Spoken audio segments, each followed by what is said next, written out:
I fell asleep, sitting in my favorite chair.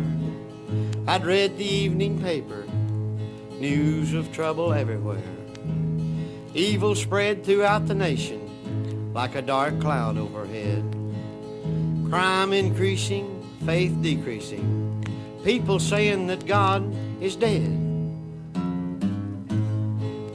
Then I saw a great revival spread like a mighty wind from every city, town, and village, starting first in the hearts of men. Every church bell started ringing, every Christian took their stand, and people learned to love each other, and the great and small walked hand in hand. I dreamed I saw America on her knees. She knelt in prayer with humble outstretched hand. I dreamed that God in heaven heard her plea, and with tender love reached down and healed her land.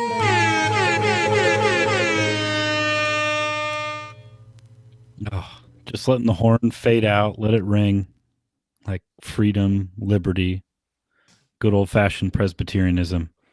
It's Presbycast. Great to have a new episode. A first-time guest, I think, one that folks have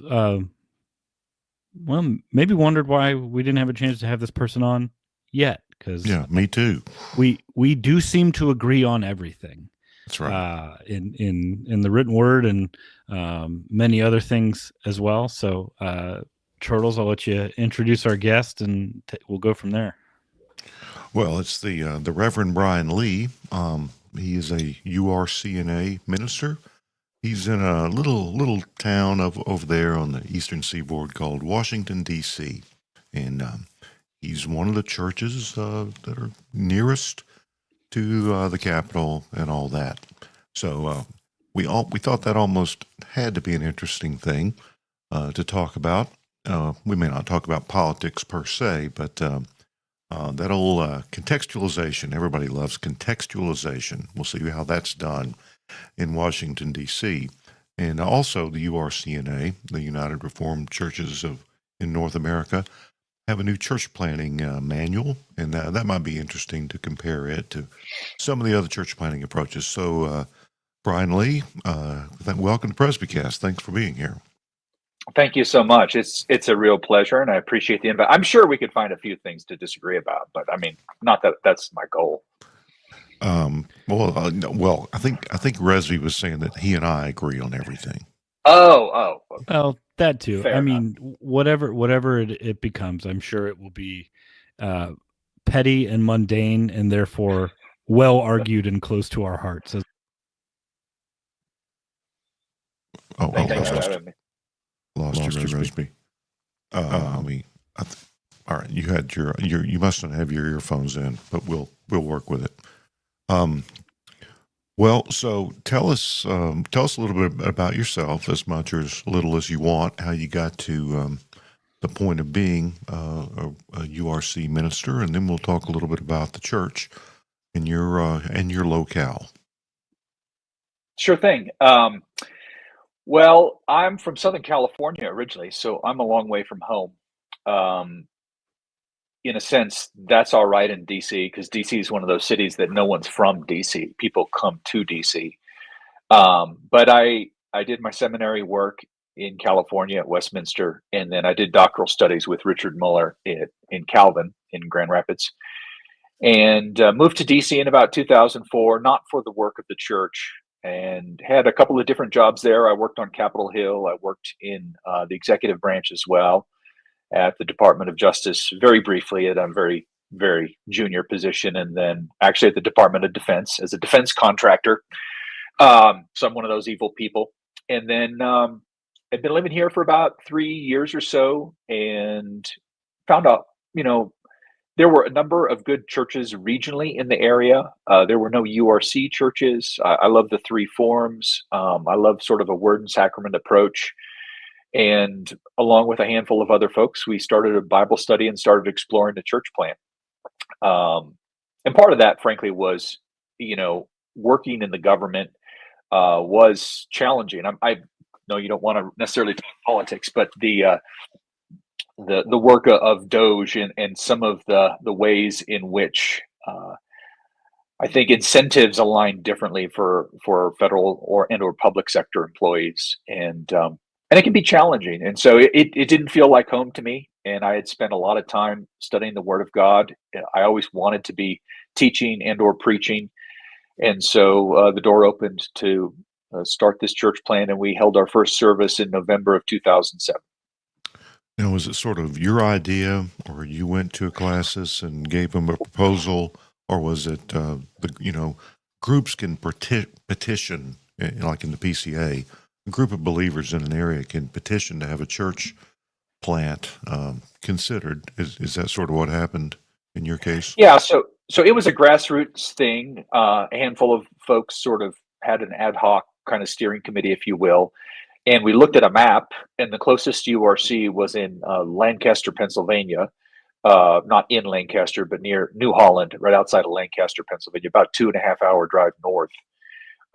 So, the URC is very scattered across the eastern seaboard. Our Classis Eastern U.S. stretches from Vermont to Florida. So you can drive a long way and not hit a URC church. And well, that's some cultural diversity, Vermont and Florida. Absolutely.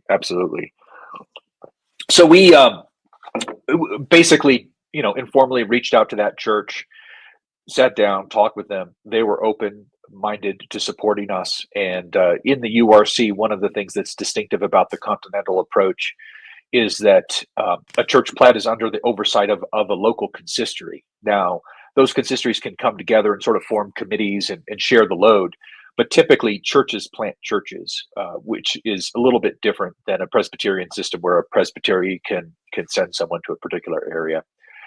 So they were supportive. Actually, my church is doing a mother-daughter plant right now.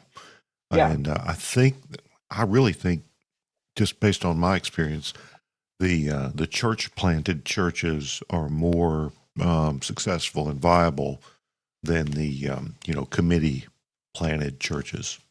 I could be wrong. Yeah, I think there are trade-offs, and church planting is just such a contextual thing. There are different circumstances, but I think the advantages of consistory oversight is that mother church, and sometimes we use that mother church language a little bit more narrowly or precisely to talk about a church that daughters by sending some of their members out. But the overseeing church, the language we'd use, is usually has a pretty close connection with the folks they're planting, and they've developed relationships that are tight. And but it creates limitations in that we have a lot of people in our classes that desire planting churches, but have small local congregations and don't feel equipped to do so. So we are one of the things we've done with this new manual that we are just rolling out. It's a second edition of a home missions church planting manual. Is we're trying to build some more classical structures, some committees, and normalize something that allows us to support and plant a little bit more flexibly, a little bit more proactively.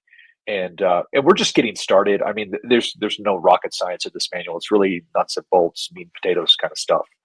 But we're trying to grow, and I think we are growing, and there's some exciting things going on. So, a terminological note: what we Presbyterians would call a session, you're going to call a consistory. Although I think consistory includes deacons too in your order. No, we refer to the council. Okay, the council and when they come together, and then the the equivalent of our presbytery would be the classis. And I think generally speaking, the Dutch Reformed, or at least the URC model, is a little more congregational than maybe many Presbyterian churches, and I think ministers are members of the congregations, unlike Presbyterian churches. That's correct. Yeah. So, and one of the things that shapes the URC is we're still pretty young. We've really just celebrated our 25th year here recently. And so when we came out of the Christian Reformed Church, we felt that the Christian Reformed Church had really, in many ways, sort of modernized and when we use the word modernization in confessional reform circles, that's a bad thing, right? Had modernized and Americanized and become a little bit more corporate in their culture and organization. And so I would say that the URC really, a lot of our founding churches sought to really embrace that slightly more congregational tendency. And that's had good and bad follow-on effects. And so, for instance, in the area of church planting, the Christian Reformed Church had a very robust and centralized home missions engine in place, hundreds of years of development. And we basically entirely threw that out. And so we're rebuilding some of that connective tissue, in terms of funding, in terms of some other things, just so we can all be a little bit more faithful in planting new churches.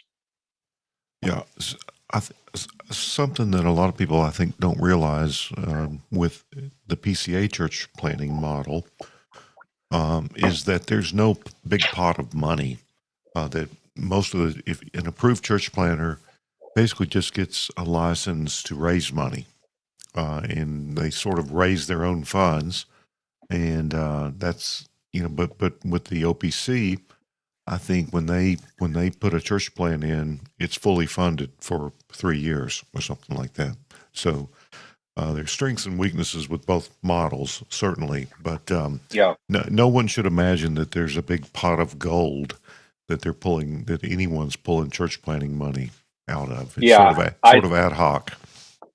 It is ad hoc, and one of the things that's I've really been fortunate to be in Classis East is a number of years ago, about the time we started our church, maybe even predating that a little bit, there was an independent Reformed church, I believe up in New Jersey, and they closed their doors and they sold their property, and they in the sale, they had enough affinity with the URC in our classes that they said that they wanted the proceeds of that sale to go to church planting in our classes. So we have a little bit of a church planting fund in our classes that really has changed our mentality, and that's not typical in many of our classes across US and Canada. And so, when you have a little bit of resources, and we typically try to use that like in a matching grant sort of way with a local church when they want to do a work. When you have a little bit of financial resources like that, it encourages you to be a little bit more proactive, not just responsive when a group reaches out or petitions and says, we'd like a church plant here, but hey, we'd really like to think and pray about this area, this geographic area. And so it's really helped us be a little bit more active in our Eastern classes in particular. And all of our classes are planting churches, but that fund has been helpful, and it's still around. We're still using it. All right, we'll come back to church planting, but let's talk a little bit more about the experience of planting and pastoring in Washington, D.C., which is certainly a place all its own. Yeah, it's interesting. Our church, we have a small church. We haven't grown fabulously large. We're a small, faithful, confessionally Reformed church. We set about to be a word and sacrament church that gathered on the Lord's Day. And, we get together at other times as well, but we're not a program-driven church. Pretty simple. We have 2 worship services, both in the morning. Part of that's because we're a little bit of a commuter church. We draw somewhat regionally. And, getting in and out of the city is difficult. And our property rentals have always just been in the AM. So we'll do what are the traditional sort of communion service or main worship service, and then what would be an evening service in a typical Reformed church or URC catechism preaching. So we do that. And, I think the biggest surprise for me was DC has a sort of an intellectual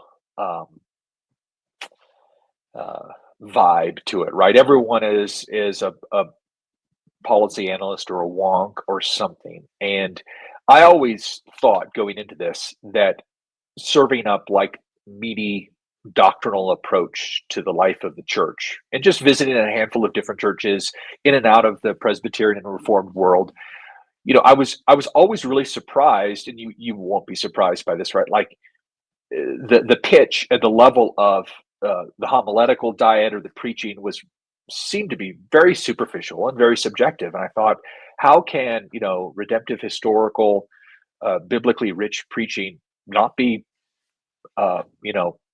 popular in a place like DC of all places? And you know what? I just think, and I think one of my philosophies of church planting is confessionally reformed church life is just not in sync with the current moment of our culture, right? It stretches people in lots of ways.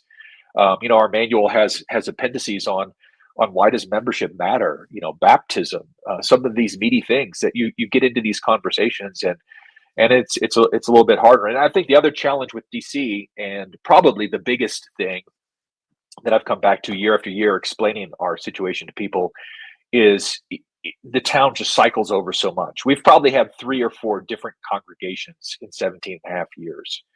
Yeah, I mean, it's like a college town, or like or Manhattan. Would be a similar thing. Yeah, and I've reflected on sort of the Keller approach, and how program driven it is, how staff driven it is. And I don't know if this was the design. I don't think I've ever seen this in writing, but one of the genius, quote unquote, adaptations of it is that you run a church without the need for lay officers, because it's very difficult to do. And I'm not saying they don't have lay officers in the Redeemer churches, but it's very difficult to develop and train an officer cadre in a place like Washington, D.C. And some of our most able and talented officers, some of them have been currently military officers, but they're here for 2 or 3 years. Sometimes they'll do back to back at the Pentagon. And so, yeah, we've had a lot of people cycle through either in business life or military life, political life. A lot of people will come from a state to get experience in DC, go home, serve in state politics or in other areas. So, and a lot of people move out of the city to the suburbs, and we are right in the center of DC. And that wasn't, I should probably pause and let you redirect if you want to, but that wasn't a distinctive philosophy. We weren't trying to redeem the city or do anything like that. It was, let's be central because we have interested parties in Maryland and Virginia and in the district. Let's pick a central location. Yeah, I've always said that a Reformed church should be officer led rather than staff led. But of course, I'm sure you fight tooth and nail to have officers, but you probably can't have and keep as many as you'd like. I mean, but you're not just you're not punting because it's difficult and running it all yourself. You want officers, I'm sure. Oh, absolutely. And it's I think the other thing is, it's an expensive place like Manhattan. So very few people retire in DC, right? So we don't have, I go to our sort of legacy Dutch churches in the Midwest or in other parts of the country and in Southern California. And they have these wonderful 60, 70, 75-year-old men serving in office. And those guys are just treasuries of wisdom, and they're so pastoral and thoughtful. And like our officers have been in their 40s, 30s. And the other thing is because they're mid-career, they're raising families. They have, they're working 60, 70 more hours a week. So it's a real challenge in an urban setting. I don't think it's unique to DC, but it's a real challenge to run a church organized as our churches are. And I think we need to think about it. I think we need to be creative about it. We had 2 ministers here in DC, and part of that was a response to that. At least you have another body in leadership in your consistory meetings to get to a plurality number. And so I think we just need to realize that we're going to have to resource and train and prepare differently for an urban context. And I don't think we have the answer. I've joked. I think I joked on Chris Gordon's podcast, and I don't have it drafted yet. But my idea of a book is how not to plant a Reformed church. Our manual is called How to Plant a Reformed Church, and I have the how not to do it because I've made every one of the mistakes. So That sounds like a good idea. Actually, negativity sells, and you can placard your authentic brokenness and the difficulty of My your brokenness is very authentic. well, it'll come through. Everyone will believe you. Yeah. So, as for the congregation, um, when these people come to church, I mean, are they more stressed than your average person? Do they have different things on their mind, or the things they don't want to think about because of the kind of jobs they do? I mean, it's just got to be a kind of a, I mean, and I guess when there's a turnover of administrations or something crazy happens in the area or in the government, I mean, you probably can see some of that. You don't want that to come in, but there's no way to avoid all that, is there? Yeah, I mean, it's very difficult to compare. I haven't served in another church. I've only been a pastor here. We have a young man right now that, his worked in a congressional office, and his boss lost a very close race. And so he's waiting to get a new job. So, job shifting, a typical DC career zigs and zags a lot, especially if you're working on Capitol Hill. Um, and so, yeah, I mean, I think those stresses are there. They're there in other parts of life. One of the interesting things about DC is or an urban place. It's this inversion where, you know, because no one's from here, they live differently while they're here. For instance, holidays, our people leave. A lot of URC churches do Christmas Day services, and we really never have unless it falls on a Sunday, just because all of our people are gone. And so it'd be very hard to have a critical mass for a worship service. And, um, it's not home. And I think so much of what you see broadly in American culture in terms of like slightly shallow rootlessness is exacerbated and turned up a little bit. And the city is a hard place. It's kind of acidic to deep community and relationships. It makes it very hard. It's hard for us to gather midweek with traffic and work schedules, and we do some things. We're doing a every other week Thursday night study right now, just basic Christian doctrine, and it's hard for people to get to. Now, fortunately, we have a pretty good group of people that are working on Capitol Hill that are kind of walkable to our church. So we're trying to build that group up a little bit. But, it's a small group of 10, 15 folks coming together for a study. But yeah, so I think, being a single person in the city is hard. This is, a whole other topic of conversation, but dating and relationships is very different in the modern urban landscape than I think it was, back when I was a youngster. Um, and so it's hard to cities are very lonely places. I think loneliness is rife in our culture, but in cities as well. People live in their little bubbles, and it's hard to have real good community. It's hard to build it. Have you done any research as read historically? Has it always been challenging like that in DC, or was DC once sort of more of a small, bordered by rural areas town where people could live and might, stay there?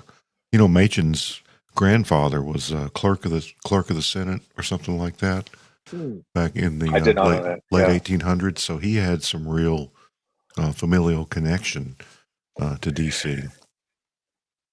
Yeah, it's from its get-go, it was a planned city, right? It's a company town where politics or political adjacent business, lobbying, and of course now like the defense industry with post World War II, the Pentagon. I live actually in Alexandria, about a 10-15 minute drive from our church.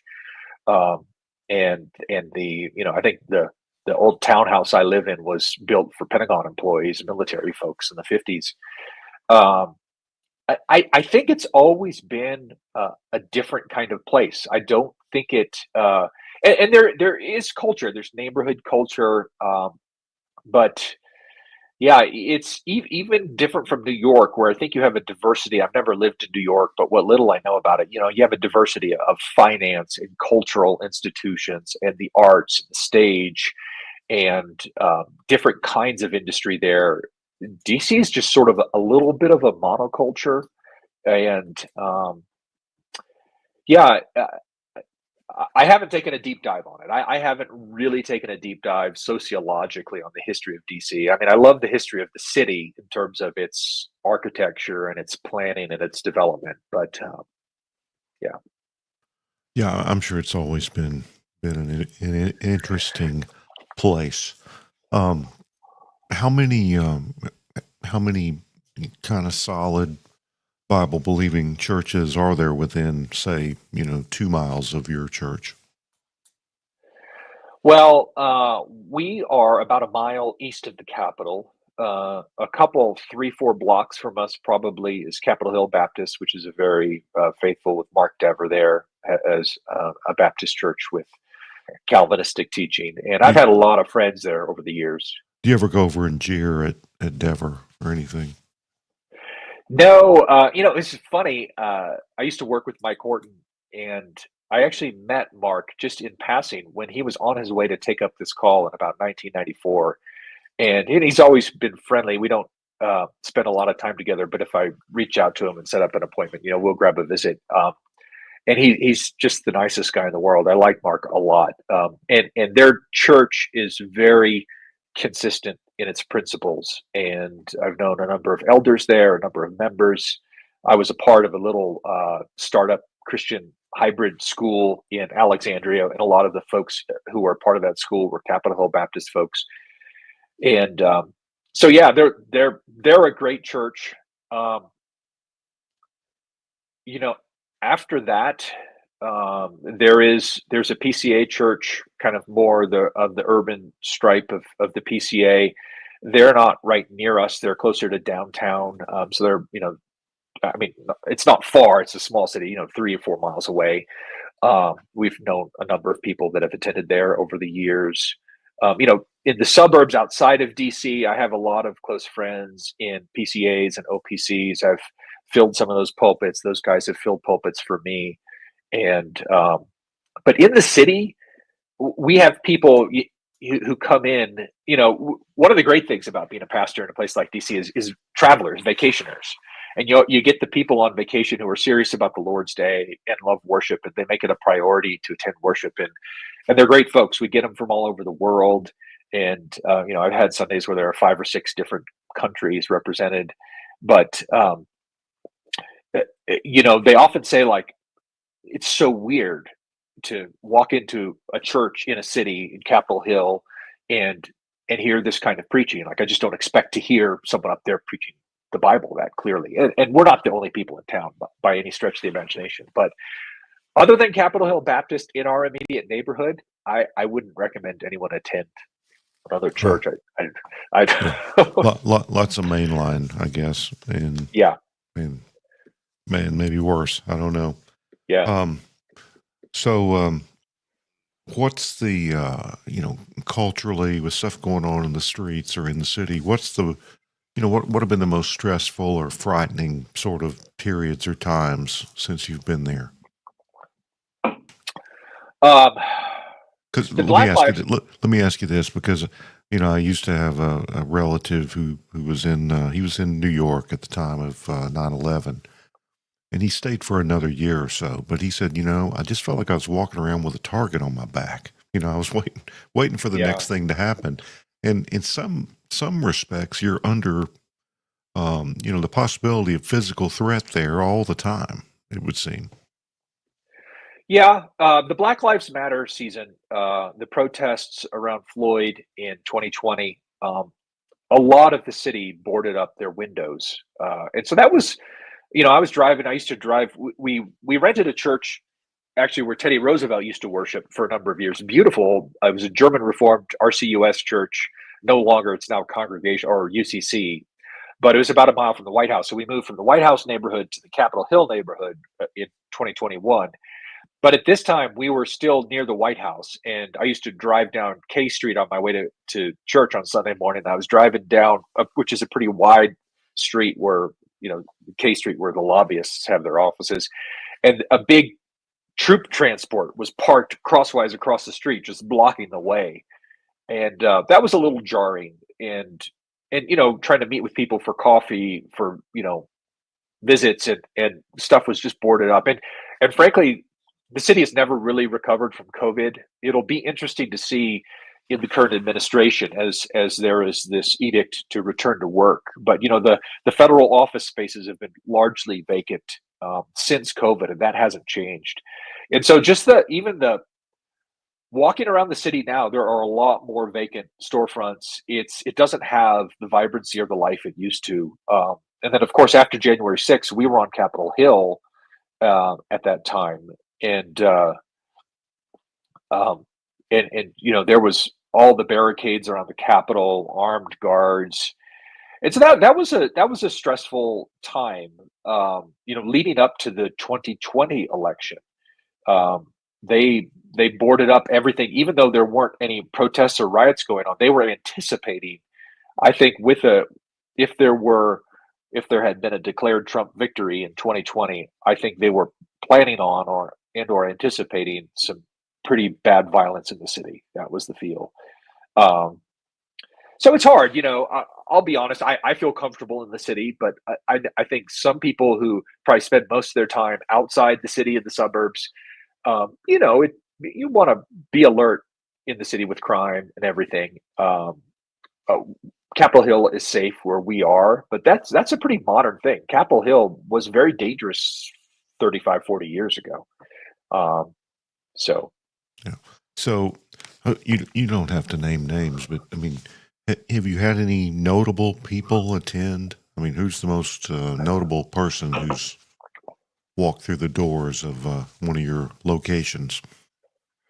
Did Ben Sass, did he ever visit? He did, yeah, and he was a member for a while early on. Okay. But that was, when he was in the Senate, he was living in Nebraska, so he wasn't worshiping with us as a senator regularly. He was trying to get home every week to be with his family and his church community back there. But yeah, no, he was a friend, and we've had some other relatively, I would say we have far more government staffers than leaders. But there have been some people who've passed through town, but not a lot. Well, no Christian princes, unfortunately. We've still got to wait around, I guess. You have special seating for the dignitaries, I guess. So, speaking of dignitaries, we had Daryl Hart. Daryl Hart. Well, yeah. Well, okay. So you did save the best one for last. Okay. Yeah, you did a little conference up there for you, right? Yeah, that was a while back. He's actually been through a couple times. We've had him speak a few different times. Yeah. He's a fancy guy. I'd see him coming through DC a lot. When you're the president of the Mencken Society, you're going to go to Baltimore a good bit. So I think you posted a few weeks ago that you weren't sure if you invited. You probably didn't invite Biden to attend to visit your church because he's a Roman Catholic. But was it in the first term or this second term that you invited President Trump to your service? Yeah, well, we did send a letter. The White House, I have no idea what their, I'm sure it ended at the bottom of a big pile. Yeah, but let's be honest. Paula White's shredder got some use, probably.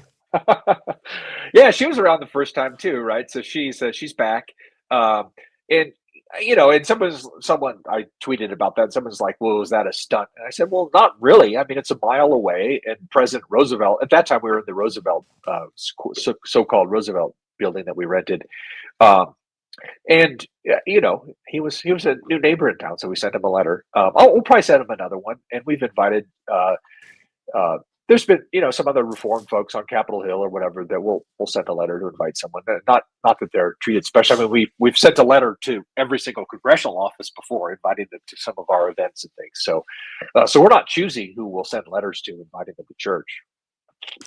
So, but then you were sort of thinking out loud after you'd done that. You said, "What if he showed up on a communion Sunday? What would I do?" So let's talk about that very interesting question. Would you be able to withhold communion from the commander in chief? Yeah, I mean, first of all, every Sunday is a communion Sunday. We're currently alternating because we had a little bit of a shortage in elders, so we're every other Sunday now. But our practice for most of our 17 years has been weekly. So it would be a communion Sunday. I think you would probably clear a lot of that stuff with protocol. I mean, you'd be talking to people beforehand and simply say, we don't commune every single guest or visitor unless they have biblical church membership somewhere, and that's very clearly spelled out on our website and in our bulletin every week. So I honestly don't know how. I presume that if a political leader attended a Roman Catholic service where they wouldn't be allowed to be communed either, or a confessional Lutheran service, that there's some sort of protocol in place for that. I don't know how it works. I surely wouldn't handle it on Sunday morning. I would do it ahead of time. I think didn't Trump in his first term show up at David Platt's church in Virginia, kind of like in the middle of the service, and walked, just walked. I don't said, make me a star, do something for me. And then I think he prayed for the president and caught some flack for it. But I don't know. Our pastor prays for the president every Sunday. So we pray for President Biden, President Trump, all the folks, President Obama, as we pray for our leaders. One time I was invited to pray to open a session of Congress, but it was full disclosure. It was like one of those pro forma sessions. So there were like 17 people in the chamber, but that was kind of interesting. Well, maybe it was the best 17. Who knows? It was like none of the members were. I think there was one or two members there. It was literally just, sometimes they hold these sessions to say that it's still in session. Well, you got the T-shirt anyway. I did. Sure. I did. And the picture. I got the picture with the big flag behind me. Yeah. Sitting at that same. It was an amazing experience to be at that podium in that chamber, and it's a beautiful city. It has so much history. I mean, I really do love Washington. I love, the culture is just really, really unique. And sadly, I think, I think political disagreement is a healthy thing. I think the uniparty, the unistate is a bad thing. Let's not talk too much politics here, but I think it's healthy for there to be, this is, some people I've seen comment that this is really a true transition. We had one definite approach to government and we have a real transition. And, I've worked in the executive branch before. I worked for a number of years at the National Endowment for the Humanities, and it's very hard for some of, especially these layoffs that are being discussed. I mean, I really sympathize for those federal workers. It's a very disruptive process, and it's disruptive when you're in Congress. But in Congress, it's expected that you're going to have those, elections open and close and turnover. But so it'll be an interesting couple of months here, and I hope that people turn to Christ. I hope that people turn to the gospel, frankly, in disruptive seasons of life, and that's our prayer. I got messages from people today saying, "Oh, your next show has to be about this PCA controversy with immigration." But that's not what the show's about. But have you seen any of that online today? Well, I'm not at home at the moment. I'm doing a little bit of work on a family project here out west, and so I haven't been as online as I usually am. But fortunately, my wife did forward me some of your tweets, so I'm not totally out of the loop. but I'll Yeah, give you a hot take if you want one. well, an agency, the PCA, basically the Home Missions Agency, Mission to North America. I think last week they rolled out. I mean, there's a new department or ministry to, I think, refugees and immigrants, and of course that's kind of a hot issue right now. I mean, it probably swung a presidential election, and I think the people mean well, but I think when you almost are an activist and you're narrowly focused on an issue, and I think they lost the ability to consider how it would play in the wider membership of the PCA, which is conservative, and probably a lot of PCA people are pretty happy with some of the things that are going on, and it sort of created a firestorm. And of course, people who don't care anything for the PCA probably made more of, and maybe exaggerated some things and assumed some things that weren't necessarily charitable. But I don't think it was very wise for that agency to do what they did. That's a live issue in DC and nationally. But any thoughts on that? Well, I mean, I'll take a little bit of a 50,000 foot approach in that, I heard your recent conversation with Chris Gordon, and a lot of that responding to some of the background there with the Christian nationalists. I mean, one of the things that I took away from that conversation was, well, what about Christian liberty? When the scripture speaks to something, I speak to it, but I think it's wonderful to have, and my prayer is that we would have a diverse. I mean, we don't have a thoroughly diverse, but we have a little bit of political diversity in our church. I'd like to have more, frankly. Church is not about a particular political branch, and I think there are a lot of interesting political issues on immigration, policy issues, where we have liberty to hold different views. And I've seen a lot of guys I really respect making great points. I mean, obviously, one of the things that's interesting that, the Deuteronomy treatment of the Ten Commandments really emphasizes with the fourth commandment, you were a sojourner. And but the interesting thing is that Israel is no longer a sojourner because they have entered into a basically typological theocratic state, right? But that memory of being a sojourner should be how they treat slaves and sojourners in their land. And so I think, it's very, I try to preach in such a way that, or not just the pulpit vis-a-vis, but if an agency or a denomination publishes things that appear to take a policy position, I think that could be kind of conscience binding for congregants in the pews, especially if it's not a clear, marriages between one man and one woman. It's a covenantal lifelong union. That's a clear teaching of Scripture, right? Creation matters. Yeah. But I've seen people I really respect on Life drawing attention to our treatment of sojourners. Now, I think it's a great confusion to say that how sojourners were to be treated in a theocratic state like Israel, it should be, without care applied to the contemporary political landscape. And that's where I'll tell you a little story. We had this couple visiting our church, and they were a pretty atypical couple, and that a lot of people come to us because they're looking for a Reformed church. They move to town, they do the Google search or whatever. But this couple were just in the neighborhood. They were newly married, and so they were looking for a church that reflected sort of their diverse backgrounds. It was a good common ground. And they visited us, and they heard the Bible. And he was, I think, from an Episcopalian background, and he appreciated that we had a liturgical service. And so, they were visiting for a while, but they were very, very politically conservative. And so after a couple of months, and we go and sit down and have dinner, and we're talking about membership. And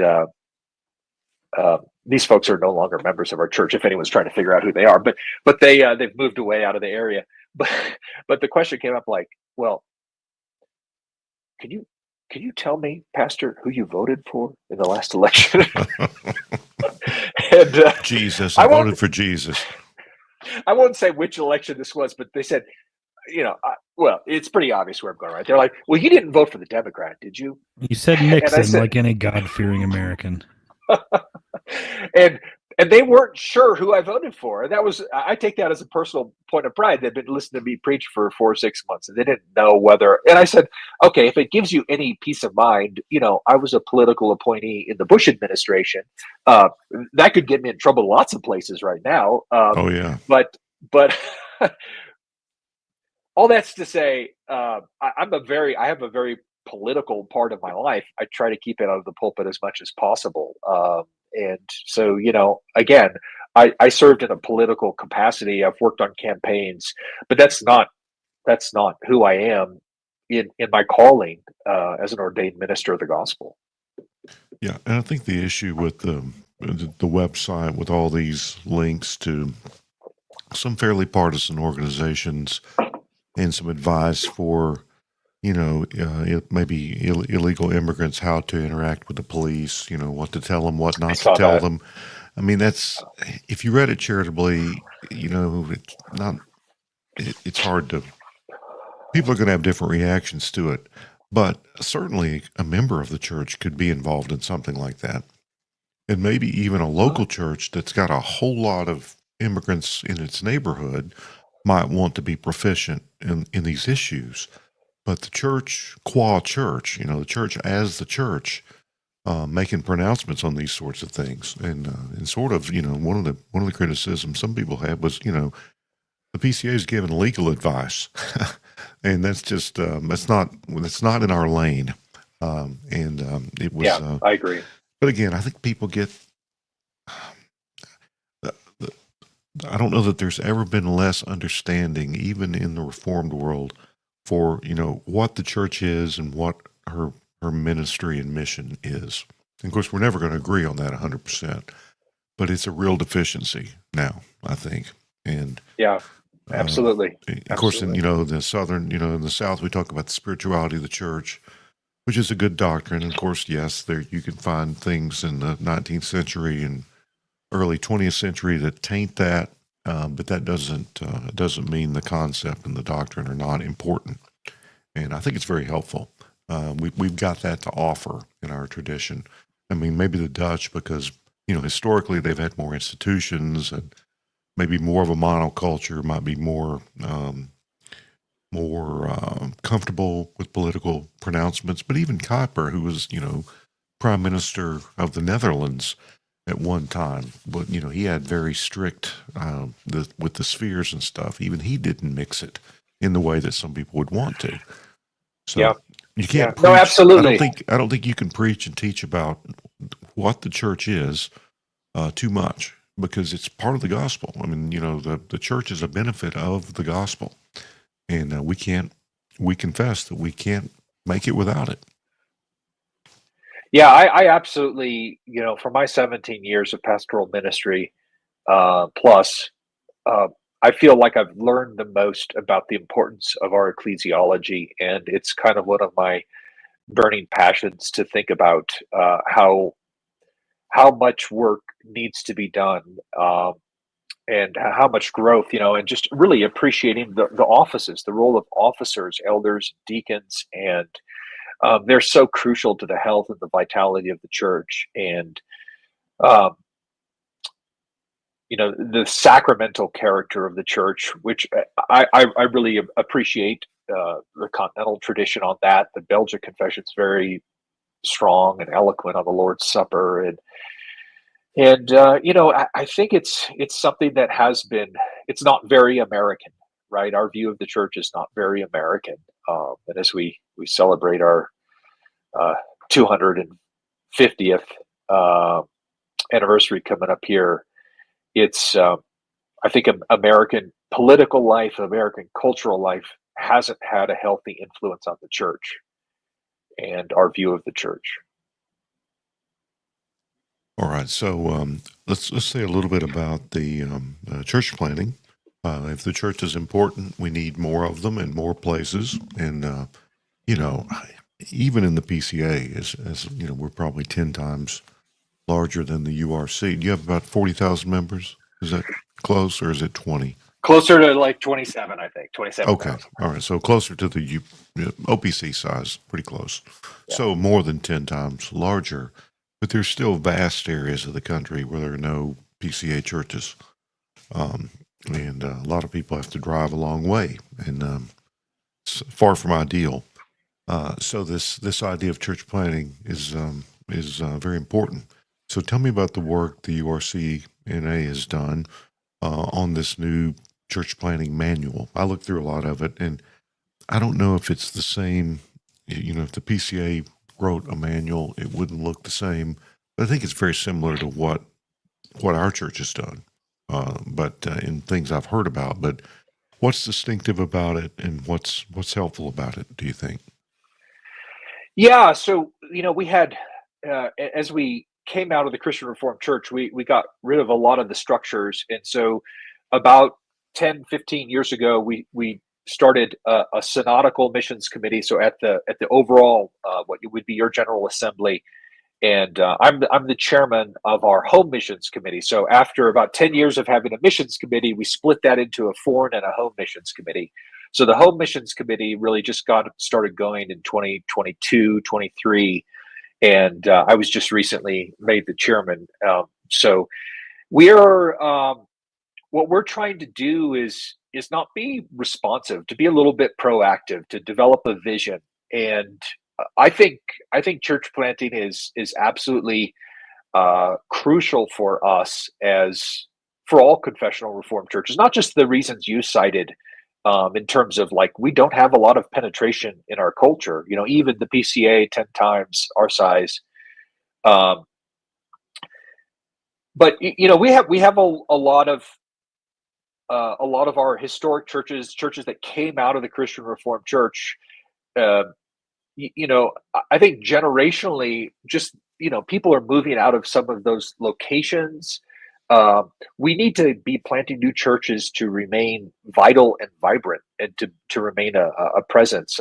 I think there's a real challenge here, and so what we're trying to do is we've reinvigorated our local classes, what would be your presbytery. We've really encouraged them in these last couple of years, and it's reflected in this manual, to every single one of those to have a committee really focused on their home missions efforts. That wasn't always universal across the board.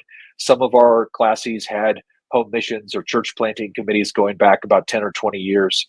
But so we're kind of still in a very immature building phase, and where we're trying to really empower our local churches to send folks out. And of course, as you know, there's a manpower shortage. I think we have a real manpower shortage in terms of men for the ministry. And recently, Scott Clark, I don't think it's posted yet, but he asked me to write a piece on the vacant pulpits in the URC, and especially north of the border in our Canadian churches. We have a lot of, almost 25% of our Canadian pulpits are vacant, which is a horrible thing. It's a difficult thing for a church to go through. I was a fraternal delegate to the OPC a couple of years ago, and a lot of their talk was about how many, maybe they only have 10 or 15 empty pulpits, but they don't have that many churches, so the percentage is not insignificant. It seems, if I remember, when I look at the NAPARC statistics every now and then, I think your churches in the URC average a little bigger than some of the other NAPARC denominations. Yeah, we have a handful of, not more than a handful, but we have a handful of really big, quite large churches. And so, I'm not a statistics guy, but if you plotted like the median, and so the OPC, I think they're around 36,000 people. We're 27,000 people, but they have 360 churches where we have like 140. Right. So, so we have and especially up in Canada, we have some large churches up in Canada, and so it's really a different landscape. But yeah, we have 22 empty pulpits right now out of about 147 churches. Maybe it's a little less than that, but so it's a real problem. And someone could say, well, and this question has come up. Well, why plant new churches if you can't staff your current churches? And I think you have to do both things at once. But we have to put out an urgent call for men for the ministry. Frankly, I am an advocate of us investing more. The URC has basically adopted an independent seminary model, whereas the Christian Reformed Church had a denominational seminary at Calvin Seminary in Grand Rapids. I think that's a little bit a part of our growing pain as well. We haven't, there was a kind of a cradle to grave path to ministry if you were a young man and wanted to enter the Christian Reformed Church. And of course, almost the ministers came from within their own circles. I mean, that was the ethnic spirit of the place. The URC is different than that. If you look at our role of ministers, we still have a lot of, the V section of our directory is pretty thick, but there's a lot more diversity sort of from my generation on, the last 10, 20 years of young kids coming from outside the Reformed world, outside the Dutch Reformed world into our pulpits. And I think it's a wonderful thing. I think it's really enriching our tradition. The people that are coming in love the three forms. They love our confessions. They love our liturgy. And it's a wonderful thing. They're enriching the tradition. Well, one of the reasons to, I don't want to be pragmatic, but one of the reasons to plant churches is that typically when a church plants a church, even if they send, let's just say 3 families, 5 families, 10 families, they generally very quickly grow and fill that in. And a lot of times churches that plant churches keep growing and spinning off churches. Now, that may be very ambitious for the URC church in it's in the middle of nowhere, but that does tip. I had a pastor once who said that someone had to leave our church for someone else to join, because like right now we're probably at about 80% capacity in our building, and I've been counting that, sometimes I work security, and we had one Sunday where we had 5 empty parking places, and we had, 6 cars parked in the cul-de-sac, coming in. So we were at 100% capacity on parking.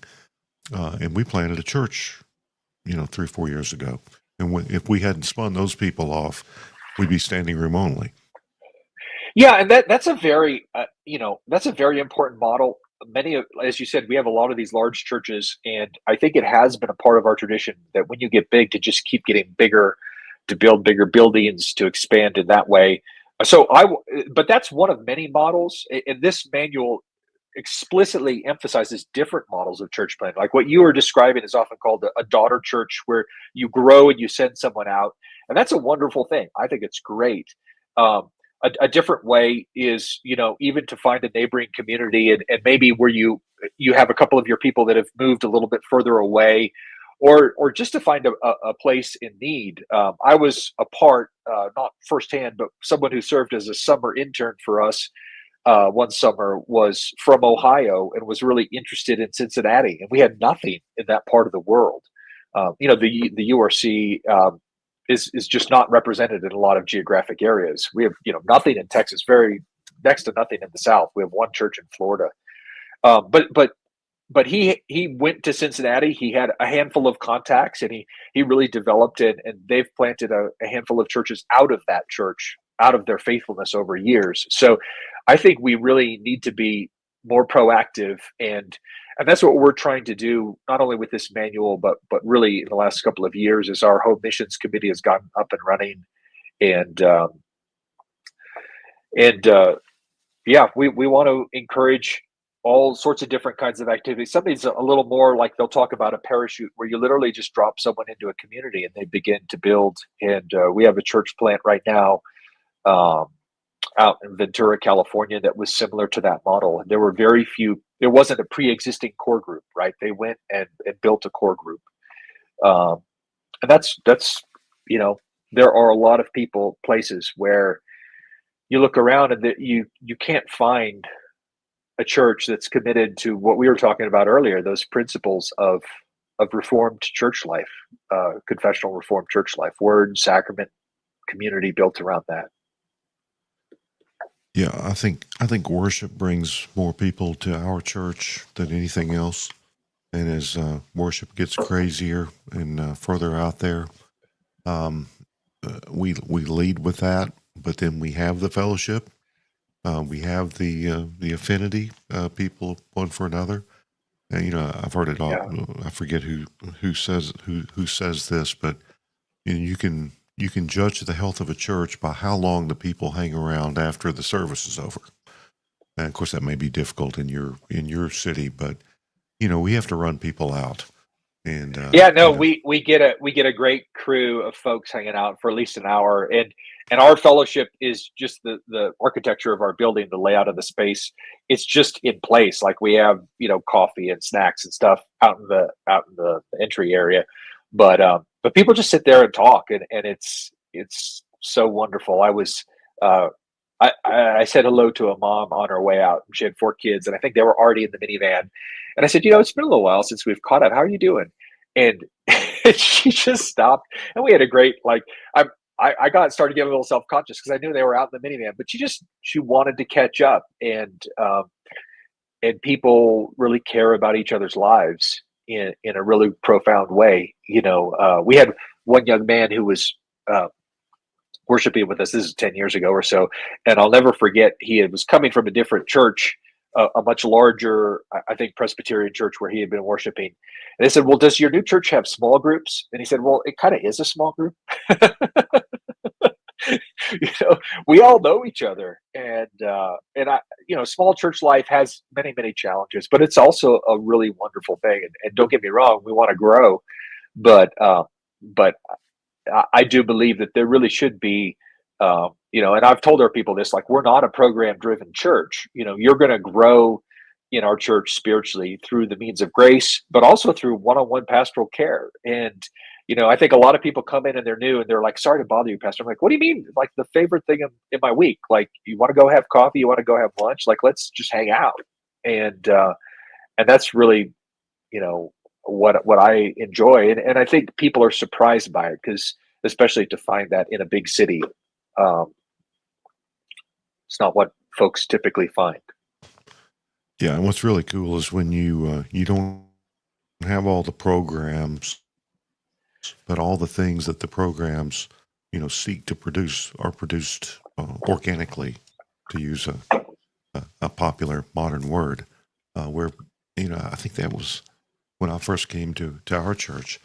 I could see that there was no program for things, but people were greeting visitors, and there was fellowship, and there was helpful conversation, there was diaconal care, and it was happening without um, all the Southern Baptist programs that I grew up with, or Yeah. things that existed on paper and that you sort of did to check a box. But all of a sudden, I thought, of course, it was also great. As a Baptist, I was sometimes not sure that I didn't know more than everyone else in the room. But when I got to our church, I thought, no, a lot of people know more than I do, and I don't have to. They're going to help me. I don't have to explain everything to them. But yeah. Well, we're going to post this document, a link to this document, which may be helpful. There may be someone out here, there may be someone listening who wants to become a church planter or pastor, and they haven't thought about the URC, but it's certainly an option. I'm sure you would be willing to talk to them. Absolutely. Yeah. And this, Yeah. And we are, over the years, I've been on our regional committee. Now I'm on our synodical committee. I'm actually on both. So we work together, and, we've had a lot of experiences where folks reach out and they have a group of folks and they said, "What about here? What about here?" And, I think he was just scrolling through that part, like how you evaluate those things. And, we don't want to step into a situation where there's been a church split or where people have bad blood. Like, we want to find groups of people that are excited about growing and about reaching out, about reaching the lost, not just doing, a reformed huddle. But if you're interested, if you're looking for a reformed church, if you've had any experience with the URC or not, yeah, we'd love to talk to you, and we'll get you in touch with a church that's somewhat in your region. Like I said, our committee has people from all over the U.S. and Canada, and we have one representative from each of our classes. And so it's our prayer that we could grow in faithfulness, but we have a real heart for this, and it was always a part of the Dutch Reformed experience. I think it's a part of our history as a church.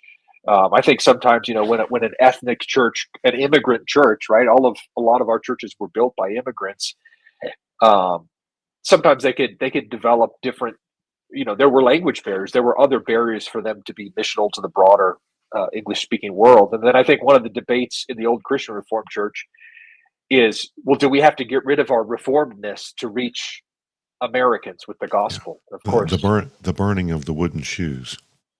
Yes, I've seen some scorched wooden shoes in my days, but we have had elders with wooden shoes on the shelves, and it's you're legit when you see the wooden shoes.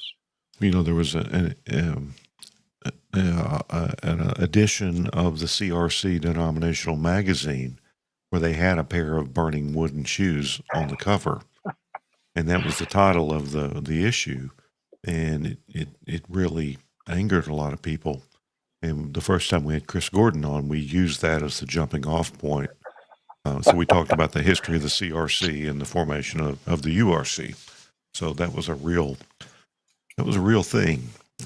Denominational magazines can make interesting and poor choices sometimes. Yeah. Yeah, and I think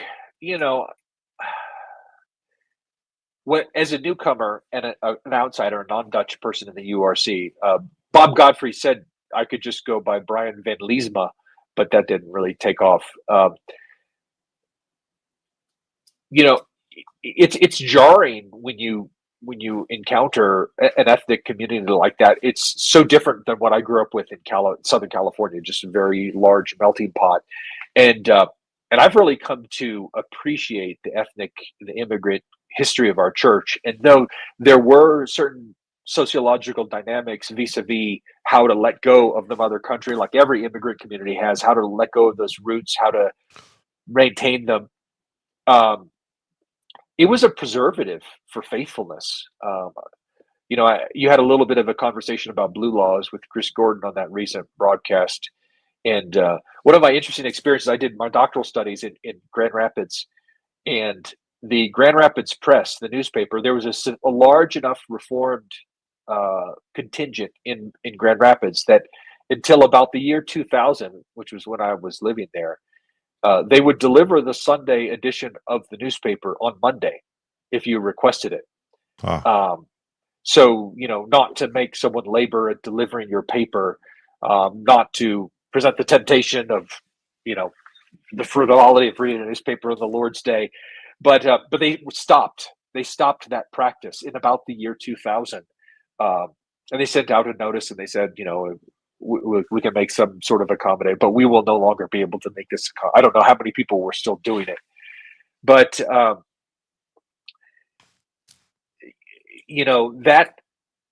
that ethnic community was a tremendous preservative for all the life of the church, for the doctrine. And as a member of the URC now, I'm grateful. I'm grateful for those generations of folks that came over. And, a lot of our churches were rural, agricultural churches. Those people knew their doctrine. They were well catechized. Those elders knew their stuff. And, our last synod in 2024 was held in Escondido at Chris Gordon's church. And we had a really robust conversation. We were actually looking at delegating in a different fashion to our synod. But as it is, every church sends 2 delegates, a minister and an elder usually. Could be 2 elders, could be 2 ministers. But every church is delegated to the synod, which has some trade-offs for sure. But it means that there are a lot of elders doing the work of the church there and very much involved. And we were debating moving away from that practice. And it was one of the most moving conversations I've ever heard at a synod, where some of these elders standing up, some of them were saying, "This is my first time ever here. This is amazing. I'm learning so much about the life of the church, a different aspect of the life of the church." So I'm saying I've been doing it for a number of years, and it's very meaningful to me. And it was a beautiful moving, and I got to this point by just saying uh, the Dutch Reformed tradition in America is a wonderful thing. It is so rich, and I'm just so grateful to be a part of it. I didn't plan any of this. I kind of stumbled into a personal relationship with Michael Horton back in the day, and he introduced me to the URC along with Kim Riddlebarger. Actually, planted a church in Anaheim. I was a founding member there. That was where Dan Borvin is now, and Mr. Festivus, Western Bishop of Festivus. Is that his title? Yes, Bishop Okay. of Western Festivus. Yes. I always get the polity messed up there, but that was that was originally a Christian Reformed church. Very briefly, it was planted as a Christian Reformed church, but that was right around the time of the formation of the URC. So I actually was for a blink of an eye a member of a Christian Reformed church as a church plant, and then joined the URC that way.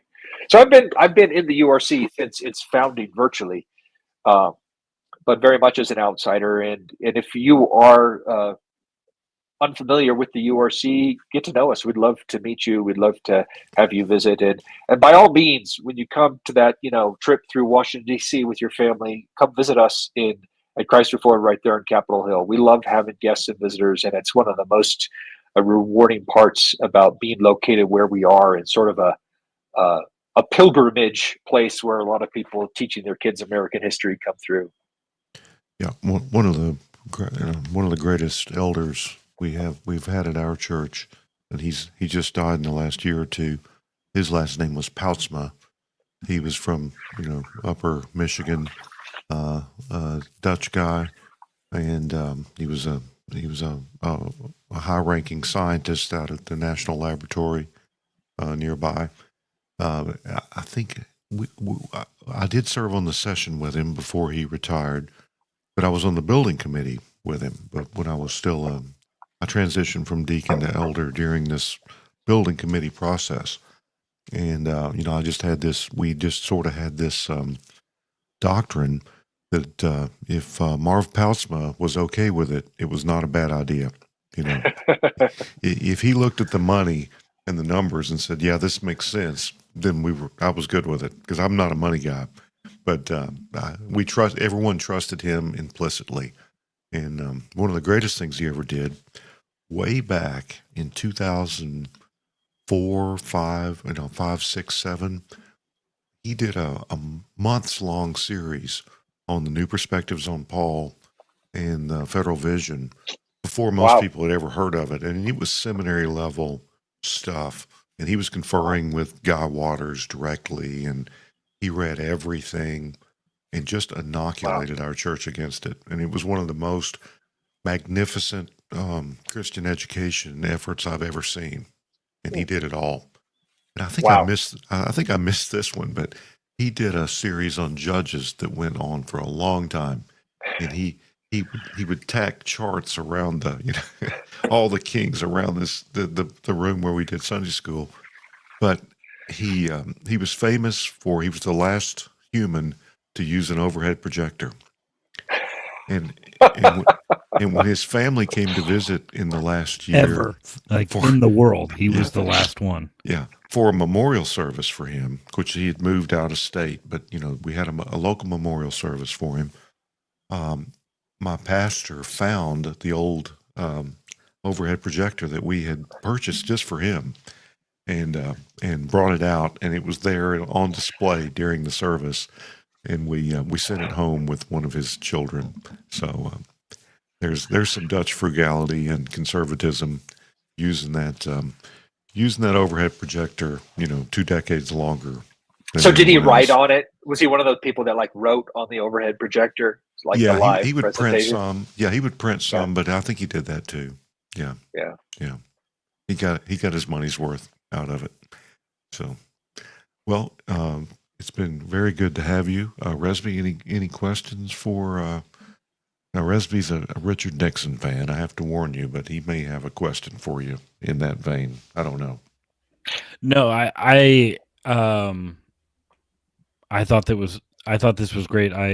I particularly love the welcome to like guests or passers through as they come through the city. Like, it's one of those things where we plan to take our kids up to DC soon. Like I haven't been since probably the Lewinsky Clinton trial. I think I was there in 2017. Was the last time I was in DC. Unsuccessfully tried to walk out with the Declaration of Independence. They frown on that unless you're Nicolas Cage, but I just think that's a great welcome, is because it is such a unique city in the sense that you want people to come in on the understanding that you're coming here to see the history, to get a better understanding of kind of like our American identity, and so that leads to a lot of diversity and intentional temporariness to the people there. But I think in terms of churches who have remained faithful to the gospel and just the Reformed confessions, very glad to have you in the city. And I don't say in the city favorably very often, so that was a big moment for this show. But no, thank you for coming on. For everyone else, thanks for watching. Go about your week. Pitchers and catchers report soon, and don't be a nerdman. Let's put the playback in the school. Start living by the golden rule. Count our blessings one by one. Thank the Lord for what He's done. Let's do our God and country right. America, my home sweet home. What's wrong with you people?